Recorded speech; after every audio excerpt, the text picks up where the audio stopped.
ओ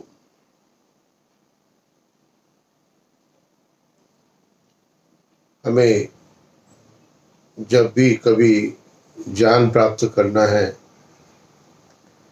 तो उस ज्ञान प्राप्ति के अनेकों साधन हमारे पास उपलब्ध हैं, लेकिन सर्वोत्तम साधन मैं ये मानता हूँ कि आपके अंदर जो प्रश्न है, जो शंका है, जो आपको जानना है,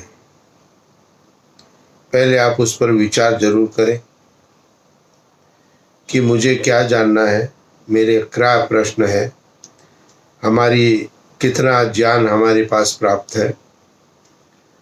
तो इसलिए क्वेश्चन एंड आंसर एक बहुत अच्छा माध्यम है ज्ञान प्राप्ति का। क्वेश्चन में आप वही क्वेश्चन करते हो जो आपको जानना है, और जो आप क्वेश्चन करते हो तो उसका आंसर, उसका उत्तर जब प्राप्त हो जाता है तो आपके ज्ञान का स्तर ऊपर बढ़ता जाता है। बाकी कोई भी यदि हम प्रवचन सुनते हैं, पढ़ते हैं, तो उसके अंतर्गत हम अपने ज्ञान का एक विस्तार कर रहे होते हैं। ऑलरेडी जो एग्जिस्ट है उससे कुछ अधिक जानना है, लेकिन मैं स्वयं क्या जानना चाहता हूँ, मेरा क्या प्रश्न है, इस प्रश्न पर थोड़ा सा आप सबको चिंतन करना चाहिए। और मेरे व्हाट्सएप पर आप मुझे मैसेज, वॉइस मैसेज भेज सकते हैं और अपने प्रश्नों को पूछ सकते हैं वॉइस मैसेज के अंतर्गत, और उनका मैं अपने नेक्स्ट वीडियो में उसका मैं उत्तर देने का प्रयत्न अवश्य करूँगा। एक मेरे पास में रिकॉर्डिंग आई जिसमें प्रश्न थे, तो उसका मैं प्रश्न क्या थे ये मैं पहले आपको सुना देता हूँ, आप पहले उसको सुन लें। नमस्ते आचार्य जी, आपका कल का वीडियो बहुत अच्छा था।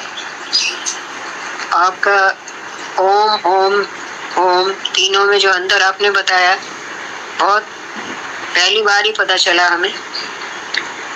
और दूसरा मैं ये पूछना चाहती, शांति पाठ के अंत में जो तीन बार शांति शांति शांति 3 बार उच्चारण करते हैं, उसके बाद ओम का उच्चारण करना ठीक है या नहीं? एक और, ओम अयंत इद आत्मा हवन मंत्र जो है वो 5 बार क्यों बोलते हैं?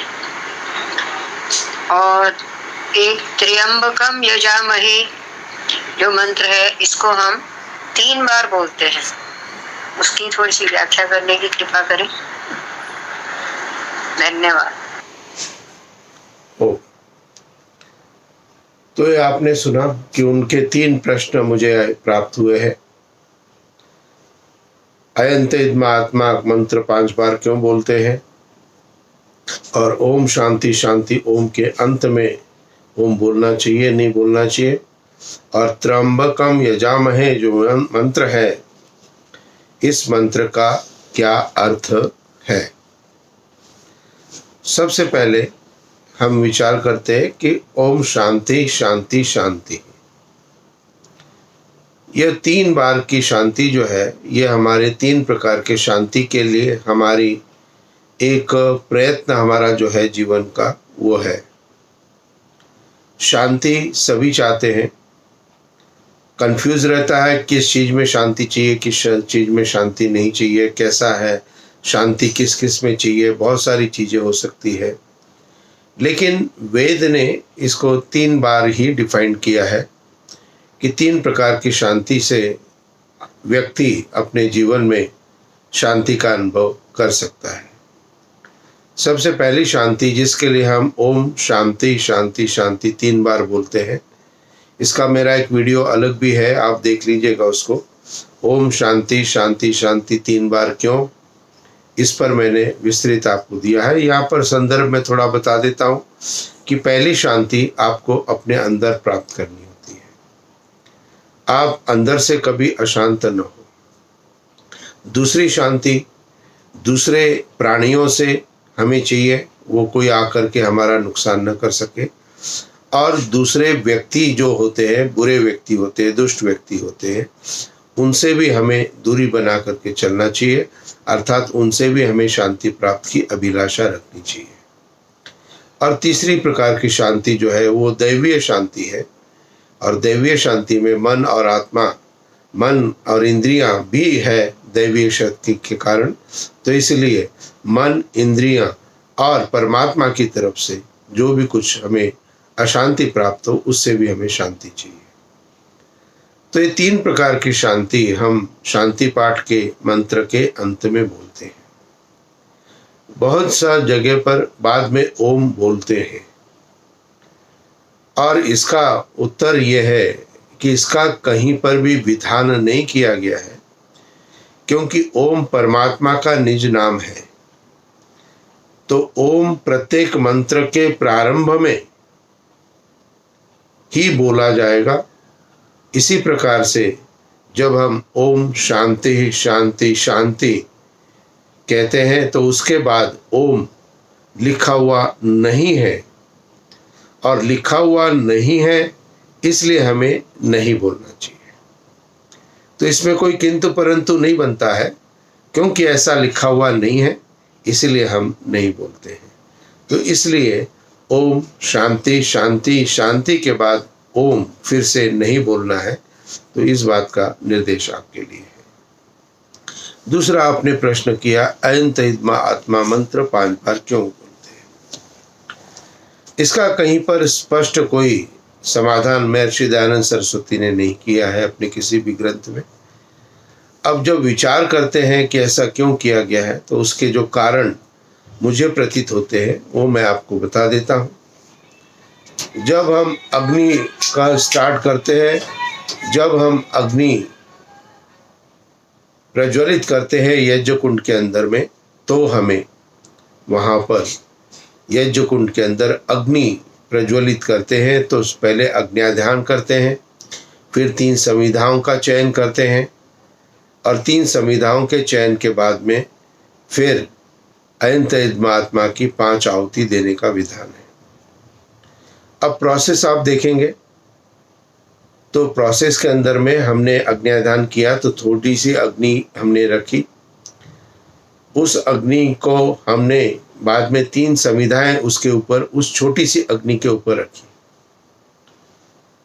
अब इस अग्नि को प्रज्वलित होना है, इसको प्रज्वलित करना है, क्योंकि अयंत इदमा आत्मा के 5 बार मंत्र के बाद जल सिंचन हो जाता है, और जल सिंचन के बाद में फिर शाकल्य सामग्री की आहुति प्रारंभ हो जाती है। तो इसीलिए वहां पर जब सामग्री की आहुति प्रारंभ हो जाती है, तो इसीलिए वहां पर आवश्यक नहीं बनता है कि जो है हम सामग्री की आहुति जब डालेंगे तो वहां पर घी न होने के कारण, अग्नि अच्छी प्रकार प्रज्वलित न होने के कारण हो सकता है अग्नि प्रदीप्त न हो। इसीलिए वो जो अग्नि हम प्रारंभ में हमने सूक्ष्म रूप में डाली थी, और जो अग्नि को हमने 3 समिधाओं का चयन करके उसको बढ़ाने का प्रयत्न किया था, तो उसको पूर्णतः अग्नि को प्रज्वलित करने के लिए एक ही मंत्र से 5 बार हमने आहुति डालनी है। घी की ही आहुति है, जिससे अग्नि अच्छी प्रकार से प्रज्वलित हो जाए। तो मुझे ये प्रतीत होता है कि शायद अग्नि को अधिक प्रज्वलित करने के लिए भी एक ही मंत्र से 5 बार घृत की आहुति का विधान किया गया है, जिससे अग्नि अत्यधिक प्रज्वलित हो। अन्य जो इसके उत्तर हो सकते हैं वो है कि मंत्र के अंतर्गत में हम प्रजा, पशु, ब्रह्म तेज, अन्न और धन ऐश्वर्य की प्राप्ति की कामना करते हैं। तो ये मंत्र के अंतर में हम 5 चीजों की कामना करते हैं। प्रजा यानी कि जो हमारी संतान हो, पशु यानी पशु पक्षी आदि, और ब्रह्म तेज हमारे अंदर परमात्मा का तेज होना चाहिए, और अन्न आदि भी हमारे लिए जीवन के लिए आवश्यक है, और धन और ऐश्वर्य भी हमारे लिए आवश्यक है, वो भी हमें चाहिए। तो ये 5 चीजें हमारे अपने जीवन के लिए आवश्यक है। और इस मंत्र में, अनंत महात्मा मंत्र में, हम 5 चीज़ों के लिए ही प्रयत्न करते हैं, अर्थात प्रार्थना करते हैं। प्रजया पशु बीर ब्रह्म वर्चसा अन्नाध्ययन समेध, अर्थात प्रजा पशु ब्रह्म तेज अन्न धन ऐश्वर्य।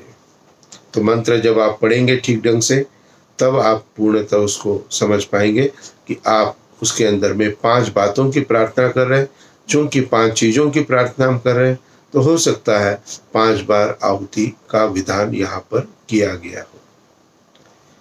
2 चीज़ें हो गई। तीसरी चीज़ है कि हमारा जो शरीर बना है, समस्त सृष्टि है, जो भी है, ये 5 तत्वों से बनी है। अग्नि, वायु, जल, पृथ्वी और आकाश। और इन 5 तत्वों को समृद्ध करने के लिए, अर्थात उनको समृद्ध करने के लिए, उनको बढ़ाने के लिए, हम 5 बार यज्ञ के अंदर, अग्नि के अंदर उस आहुति को देते हैं। तो अनंत महात्मा के 5 बार आहुति के विधान को मुझे ऐसा प्रतीत होता है। अन्य भी कई कारण हो सकते हैं, लेकिन मुझे जो 3 कारण प्रतीत होते हैं, वो मैंने आपको शंका में आपको बता दिए। अब जो मंत्र है, त्र्यंबकम यजामहे सुगंधिम पुष्टिवर्धनम उर्वारुकमिव बंधनात् मृत्योर्मुक्षीयमामृता। यह मंत्र यजुर्वेद के 3 अध्याय का 60वां मंत्र है, 60।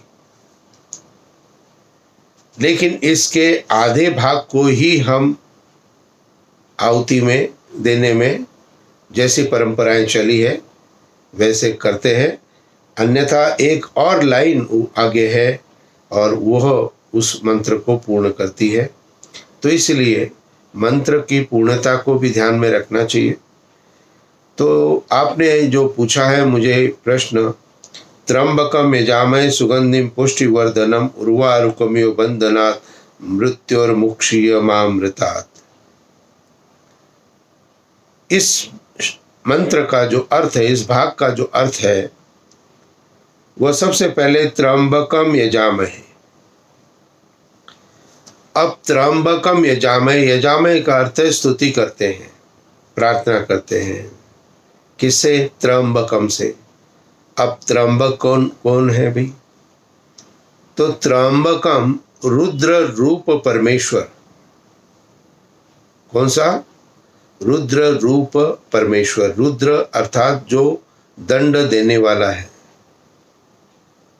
वह परमात्मा हमें दंड भी देता है, और परमात्मा के अनेकों नामों के अंतर्गत रुद्र भी एक नाम आता है। और रुद्र नाम आने का जो कारण है वो है दंड की प्राप्ति। तो हमें जो जीवन से, आगे मंत्र के भाग में आपको समझ में आएगा, तो यहाँ पर केवल हम इतना समझ लें कि हम उस रुद्र रूप परमेश्वर की निरंतर स्तुति करें।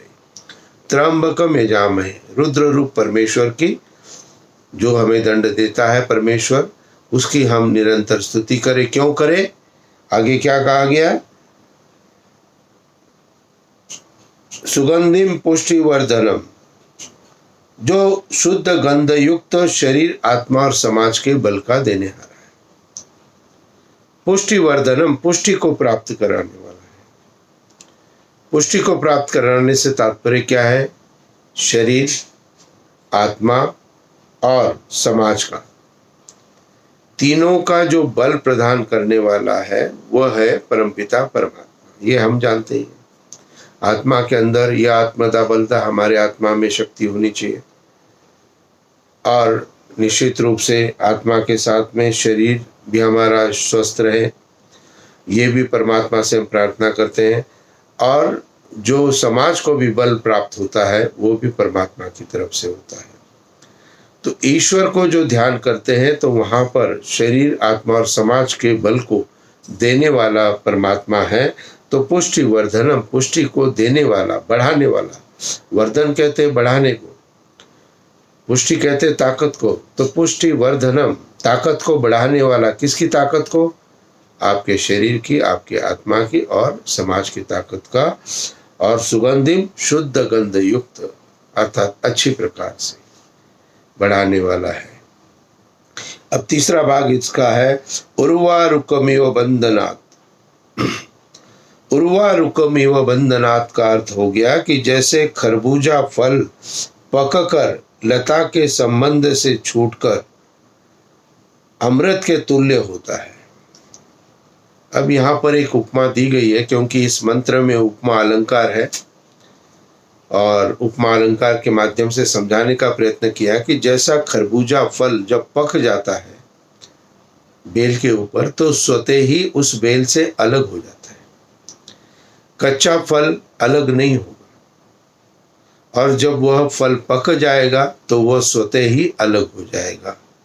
तो यहाँ पर एक उपमा दी गई है कि जिस प्रकार से खरबूजा आदि फल जो है वो अपने अवस्था को पूर्ण करके उस डाली से अलग होते हैं, और वैसे ही हम लोग भी मृत्योर मुक्षीय अमृतात्, हम लोग भी क्या करें, प्राण व शरीर के वियोग से छूट जावे, अर्थात और मोक्ष रूप सुख से श्रद्धा रहित कभी न होवे।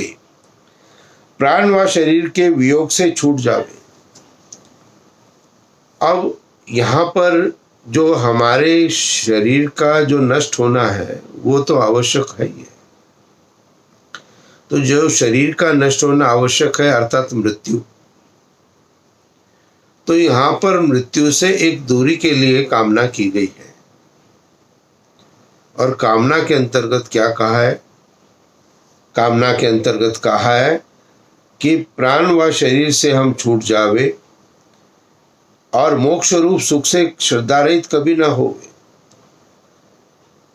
अर्थात हम जब भी अपने शरीर को छोड़े, आत्मा यहाँ से निकले, तो वो परमात्मा के समीपता को ही प्राप्त करें, अर्थात मुक्ति की तरफ हमारी आत्मा का प्रस्थान होना चाहिए। ये हमारा उद्देश्य है, और अभी ये उद्देश्य हमारा पूर्ण नहीं हुआ है। इसलिए इस मृत्यु आदि दुख से परमात्मा हमें दूर रखे। क्यों दूर रखे? इसलिए क्योंकि मेरा उद्देश्य पूर्ण नहीं हुआ है। अब आपका उद्देश्य कौन सा है भी जो पूर्ण नहीं हुआ है?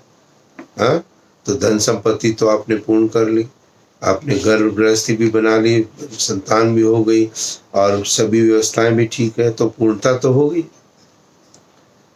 अब भी क्यों?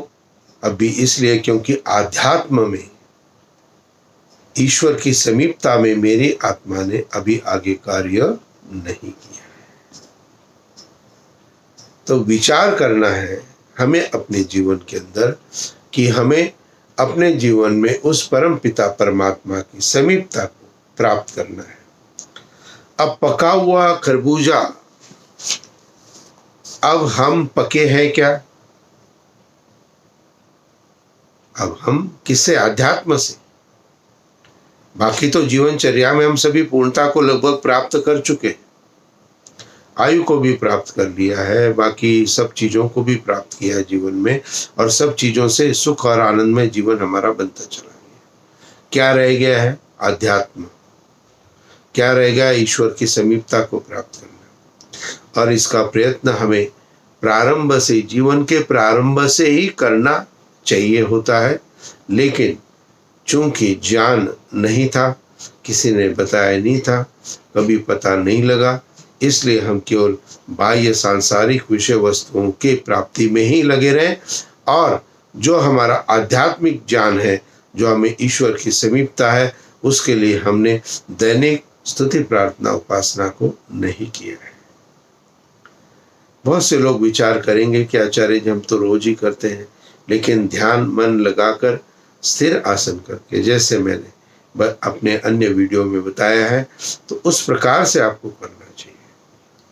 तो ये मंत्र निश्चित रूप से आपको उस दुख और कष्ट से दूर करने के लिए परमात्मा से प्रार्थना करते हुए उसका एक कारण भी बताता है कि अभी मैंने अपने जीवन के आध्यात्म के इस उद्देश्य को पूर्ण नहीं किया है, तो ये प्रभु, जब मैं इस उद्देश्य को पूर्ण करूं तभी तो मुझे मोक्ष स्वरूप आनंद प्राप्त हो सकता है, मुक्ति का आनंद मुझे प्राप्त हो सकता है। इस मंत्र का जो भावार्थ है, जो दिया गया है यजुर्वेद के 3 अध्याय के 60वें मंत्र में, मैं पढ़ देता हूं। मनुष्य लोग ईश्वर को छोड़कर किसी का पूजन न करे, क्योंकि वेद से अविहित और दुख रूप फल होने से परमात्मा से भिन्न दूसरे किसी की उपासना न करनी चाहिए। जैसे खरबूजा फल लता में लगा हुआ अपने आप पककर समय के अनुसार लता से छूटकर सुंदर स्वादिष्ट हो जाता है, वैसे ही हम लोग पूर्ण आयु को भोगकर शरीर को छोड़ के मुक्ति को प्राप्त होवे। कभी मोक्ष की प्राप्ति के लिए अनुष्ठान व परलोक की इच्छा से अलग न होवे, और न कभी नास्तिक पक्ष को लेकर ईश्वर का अनादर भी कभी करे। जैसे व्यवहार के सुखों के लिए अन्न जल आदि की इच्छा करते हैं, वैसे ही हम लोग ईश्वर वेदोक्त धर्म और मुक्ति होने के लिए निरंतर श्रद्धा करें। तो 3 बार यज्ञ के अंत में, जो आपका तीसरा प्रश्न था कि 3 बार यज्ञ में अंत में आहुति देते हैं, ये विशेष प्रार्थना है। अधिकतर जो यज्ञ पूर्ण हो जाता है तो बाद में हम कुछ कुछ मंत्रों से जो आवश्यकता अनुसार होते हैं उनकी आहुतियां भी हम प्रदान करते हैं। संस्कार के अंतर्गत भी दैनिक यज्ञ का भाग समाप्त होने के बाद संस्कार के जो विशेषता होती है उस यज्ञ को भी पूर्ण किया जाता है। तो मंत्र के अंत में जब इस 3 बात को प्रयत्न करते हैं तो इसका अर्थ जो मैंने आपको बताया वो अर्थ यही है कि जैसे खरबूजा पका हुआ पक कर के अपनी डाली से अलग होता है, हे प्रभु मुझे भी आध्यात्म की पूर्णता के बाद ही इस संसार से मैं विदा हूँ, अर्थात मैं अपने इस संसार का त्याग करूं, तब जबकि मैं अपनी पूर्णता को प्राप्त करूं। और इसके लिए आपको जब आप मंत्र का पाठ करते हैं, जब आप कोई वचन लेते हैं, जब आप कोई स्वाहा कहते हैं, तो आपका एक संकल्प बन जाता है। और वो संकल्प है कि आप प्रार्थना तो कर रहे हो कि परमात्मा मैं मृत्यु से अलग हो जाऊं, लेकिन उसके लिए कार्य आप आध्यात्मिक ज्ञान की प्राप्ति का नहीं कर रहे। तो इसलिए इस मंत्र की जो भाव है वो है आध्यात्मिक ज्ञान, वेद के संदेश, और जिसके लिए मैं ये प्रतिदिन के वीडियो अपने डाल रहा हूँ। उद्देश्य एक ही है, आपको और आपके परिवार में सभी संतानों को, बच्चों को, सभी को वेद ज्ञान, गीता ज्ञान, उपनिषद, सत्यार प्रकाश आदि के भाव जो भी मूल रूप में है वो आपको प्राप्त हो सके। मेरे लगभग 100 से अधिक वीडियो आज हो चुके हैं, और ये सब कैसे हुआ, क्या हुआ इन 2-3 महीने के अंदर में, मैं विश्वास नहीं कर सकता हूँ, क्योंकि मैंने शायद कभी इसके लिए प्रयत्न पूर्व में नहीं किया था। लेकिन जैसे ही प्रयत्न प्रारंभ किया और कुछ पुण्य आत्माओं की प्रेरणा मुझे प्राप्त हुई, उन्होंने विशेष आग्रह किया मुझे, और उसके अनुसार मैंने इसको करने का प्रयत्न किया, और इसकी सफलता बहुत अधिक है।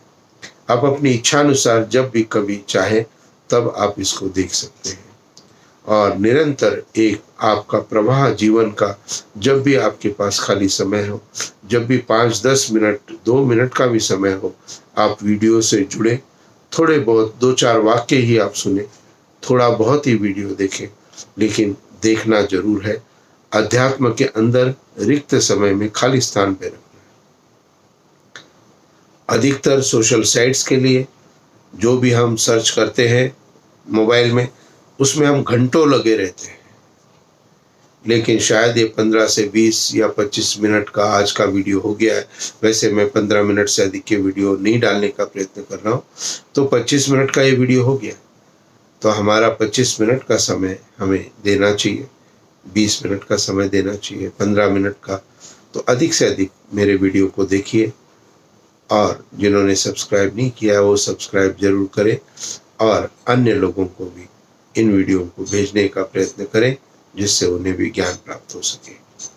अब अंत में आपसे यही आग्रह करता हूँ, आपकी कोई भी शंका है, कोई भी प्रश्न है, कुछ भी है, और जब मैं समझाता हूँ यदि समझ में नहीं आया है आपके तो भी आप दोबारा मुझे पूछ सकते हो, तो मैं व्यक्तिगत फोन करके आपको समझा सकता हूँ।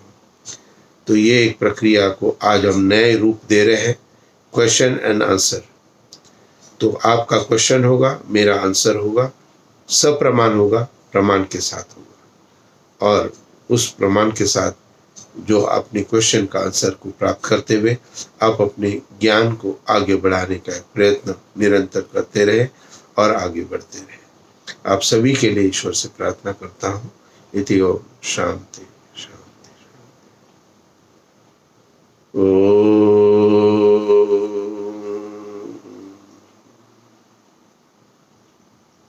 शांति शांति शांति शांति। नमस्ते जी।